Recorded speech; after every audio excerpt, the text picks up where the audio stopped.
नमस्कार दोस्तों, मैं नवीन यादव स्वागत करता हूं आपका doctor Amit IAS academy YouTube channel पर। डियर फ्रेंड्स, आज हम कोलोजियम प्रणाली के बारे में बात करेंगे।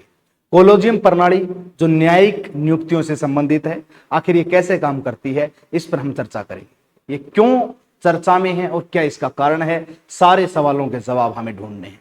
उससे पहले एक इंफॉर्मेशन मैं आपको दे देता हूं। डॉक्टर अमित आईएएस एकेडमी के द्वारा मेजबान चौक चरखी दादरी हरियाणा अपने हेडक्वार्टर पे एक स्कॉलरशिप टेस्ट ऑर्गेनाइज करवाया जा रहा है। इस टेस्ट को 7 सितंबर को ऑर्गेनाइज करवाया जा रहा है। ये केवल लड़कियों के लिए है। जितनी भी लड़कियां सिविल सर्विस में अपना योगदान देना चाहती हैं, वो आने वाली 7 तारीख को इस टेस्ट में पार्टिसिपेट कर सकती हैं। इस टेस्ट में पार्टिसिपेट करने के लिए आप लोगों को रजिस्ट्रेशन करना होगा। डॉक्टर अमित एकेडमी ऐप पे जाके सुपर 30 मिशन शक्ति 2.0 के नाम से रजिस्ट्रेशन कीजिए और फिर आने वाले 7 तारीख के टेस्ट में प्रेजेंट हुई। अब हम बात करते हैं कोलोजियम सिस्टम की। क्या है कोलोजियम सिस्टम, देखते हैं। जो कि न्यायिक नियुक्तियों की एक प्रणाली है, कैसे काम करती है उस पर हम चर्चा करते हैं।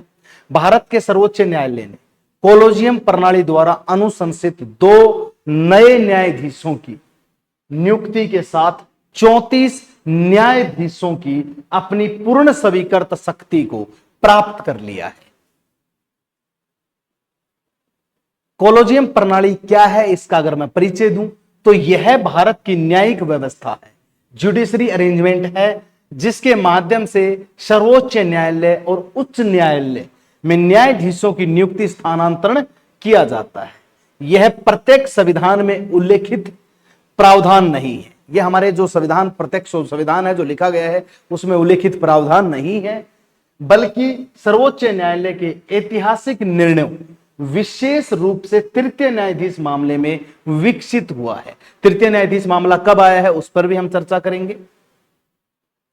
कोलोजियम की संरचना, सर्वोच्च न्यायालय कोलोजियम, सीजेआई और सर्वोच्च न्यायालय के 4 वरिष्ठतम न्यायाधीश, उच्च न्यायालय कोलोजियम, उच्च न्यायालय के मुख्य न्यायाधीश और 2 वरिष्ठतम न्यायाधीश।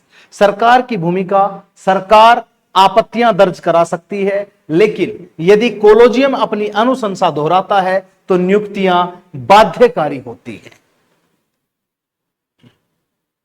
कोलोजियम सिस्टम की अगर मैं बात करता हूं तो न्यायाधीशों की नियुक्ति और स्थानांतरण की प्रणाली है, सर्वोच्च न्यायालय के निर्णयों के माध्यम से विकसित हुआ है, न कि संसद के एक अधिनियम द्वारा। संसद के अधिनियम द्वारा इसे विकसित नहीं किया गया है।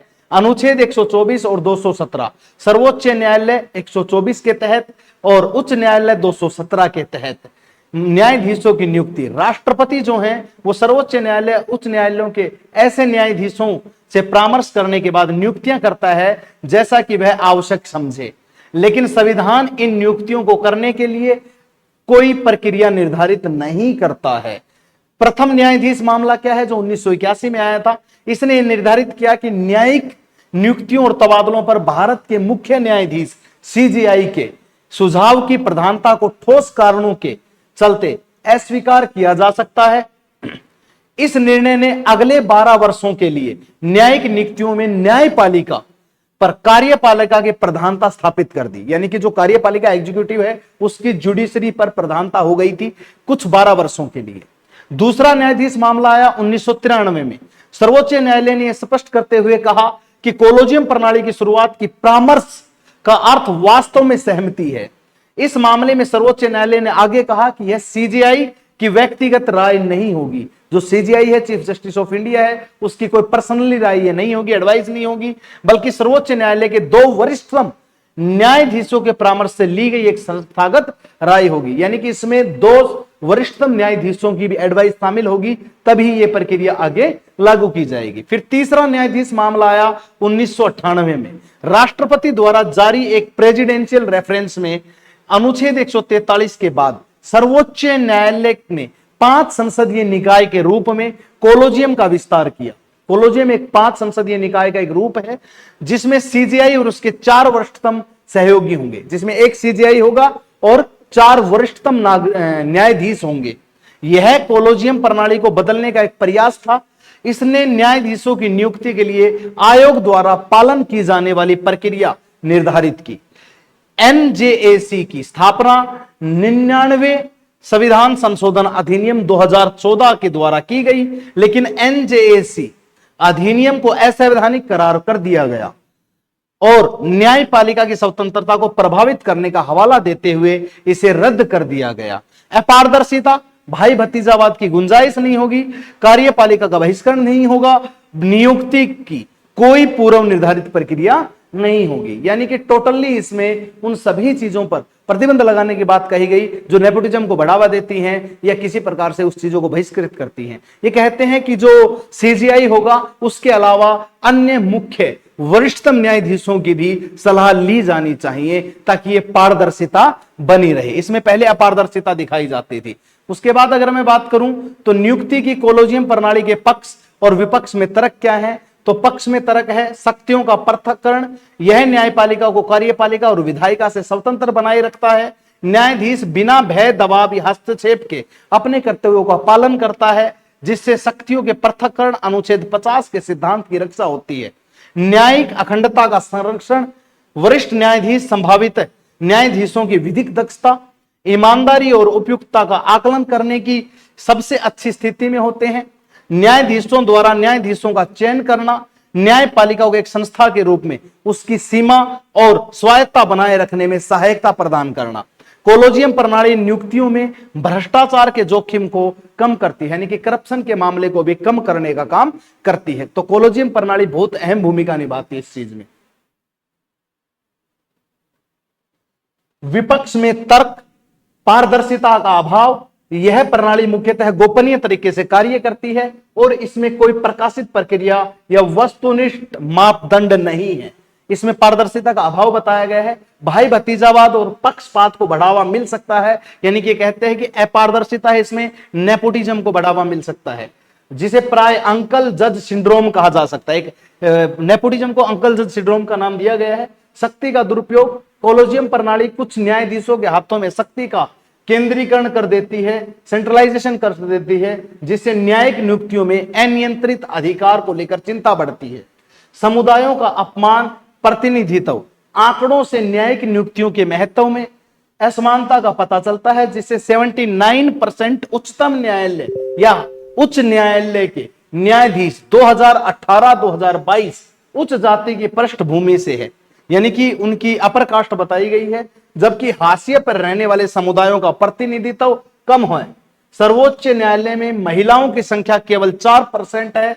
इसके अतिरिक्त वर्ष 2024 में उच्च न्यायालय में 331 न्यायिक रिक्तियां थी, जो कोलोजियम प्रणाली के अंतर्गत नियुक्तियों में देरी को दर्शाती है। जो कोलोजियम प्रणाली के अंतर्गत जो नियुक्तियां हैं वो देरी से हो रही हैं, ये दर्शाती है 331 जो हाई कोर्ट में जो न्यायिक रिक्तियां हैं वो।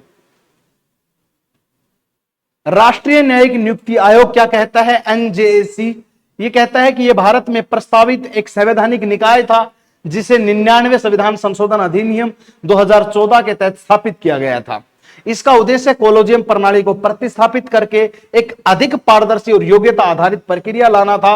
हालांकि सर्वोच्च न्यायालय एडवोकेट्स ऑन रिकॉर्ड एसोसिएशन बनाम भारत संघ, सामान्यतः चौथे न्यायाधीश मामले 2015 के रूप में जाना जाता है, सर्वोच्च न्यायालय ने 99वें संविधान संशोधन और एनजेएसी को असंवैधानिक करार दे दिया तथा न्यायिक स्वतंत्रता के लिए खतरा मानते हुए इसे रद्द कर दिया, क्योंकि वे न्यायिक नियुक्तियों में अधिक कार्यकारी भागीदारी की अनुमति प्रदान करती है।